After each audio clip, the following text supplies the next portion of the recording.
I know these stylists have a lot of demands, a lot of suggestions, but just making sure you're keeping your hair as healthy as possible. And when you take the protective style down, you want your curls to be able to revert back.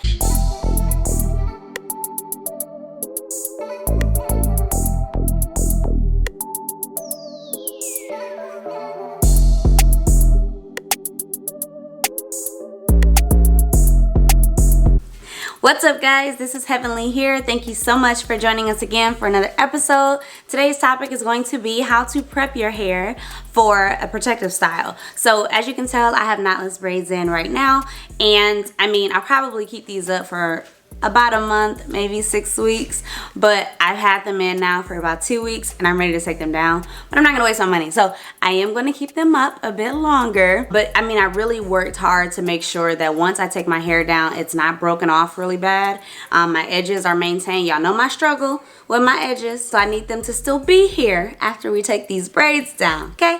But I went through a lot of maintenance to make sure my hair was moisturized. I deep conditioned my hair. I wanted to make sure I use, oils. So a lot of stylists don't want you to add products to your hair. I did. Don't tell them that. But I wanted to make sure my hair was going to be strong and healthy throughout the time that it was up in its protective style. And I mean, that means more to me than how well the braids last, okay? Because it's temporary. It's not like they're locks or something permanent. Like, you're gonna be fine. And as you can tell, my hair looks fine. Everything worked out. I doubt you could tell that I added product. So if you want to check out the technique and how I got away with prepping my hair still using product, stay tuned. Okay, so now we're gonna get ready to prep my hair for my protective style. I'm getting knotless braids, and so you know how most stylists say, make sure you have no product in your hair. Well, as a curly girl, how do I not have product in my hair and not risk breakage or heat damage to my curls? So this is how I prep my hair. I've already washed it and I did do a deep conditioning. So I like to put a lot of moisture and some silk protein, as low porosity girls. Silk protein is better for your hair. It's a lot thinner. It helps, it absorbs better in your hair.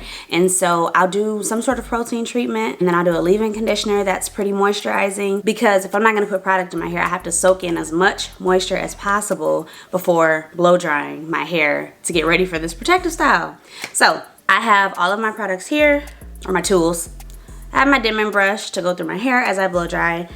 This is the end piece of my blow dryer, and then I'll go through my hair with the dimming brush and pretty much make sure that I have as minimal amount of passing through my hair as possible, if that makes sense. So I don't want to keep going over the same spot of my hair with this heat, because that will damage your hair, and that defeats the purpose of the protective style, to protect it, okay? I also want to make mention that I let my hair dry a little bit, so it's not fully wet, because the elasticity of your hair when it's wet is much greater than, when you let it dry a little bit. So I want to make sure I'm not breaking my hair off. So it is a little bit dry, but it's still wet, okay? And if I do need to wet it anymore, I do have my spray bottle. And so I can't not put product in my hair. So I have Mael's Mongongo oil. I might have butchered that, okay? Mongongo oil, it's thermal and heat protectant spray. So it's for a protective product. It's a protective product for curly girls who use heat for straightening the hair. So, of course, I have to add some heat protectant spray, right? Just not so much. Don't overdo it, because I'm pretty sure your stylist is gonna know you put product in your hair. Depending on how they are, like, I don't want them to say like, oh, I can't do your hair now, because who knows nowadays.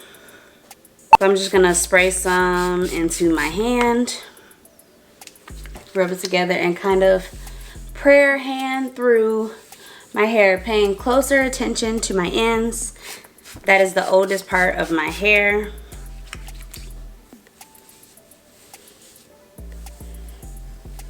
So I really want to make sure it's protected.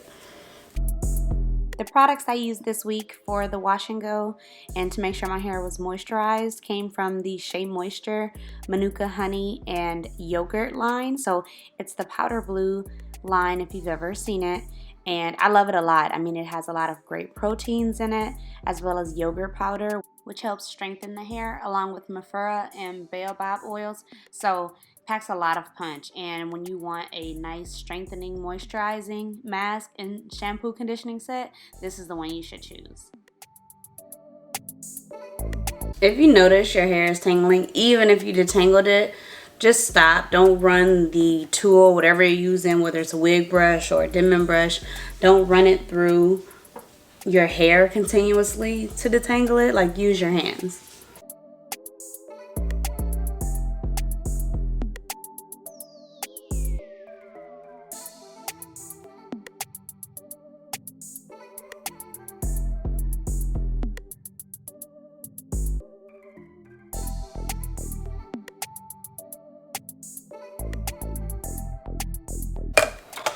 So this is my first section. We're completely blow dried out. I just hate to leave my ends, you know, without any moisture to them, but I'm hoping that my deep conditioner really did its job, and so I won't have to worry about, you know, dry ends or being up in a protective style for 4 to 6 weeks without having oil to it. So I'll keep you posted and let you know. But I'm gonna do the rest of my hair and then I'll be back. Alright, so this is about the end of it. My hair gets pretty big when it's blow dry out. I did try to make sure I wasn't taking too many passes through my hair so that I wouldn't risk like split ends and breakage, because that's what happens if you brush your hair too much and, you know, putting that heat on it, especially directly on your ends, because that's usually where our hair begins to tangle up. So just be aware of that, and then not being able to put too much heat protectant on my hair, because again, I don't want it to feel like there's product, and trust me, it does not feel like I have product in my hair. So the stylist will be happy, though I am not the happiest.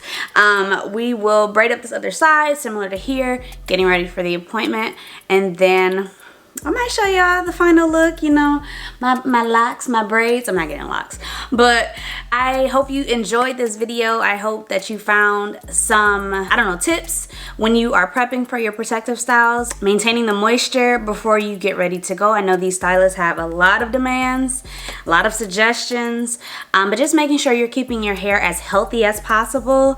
And when you take the protective style down, you want your curls to be able to revert back.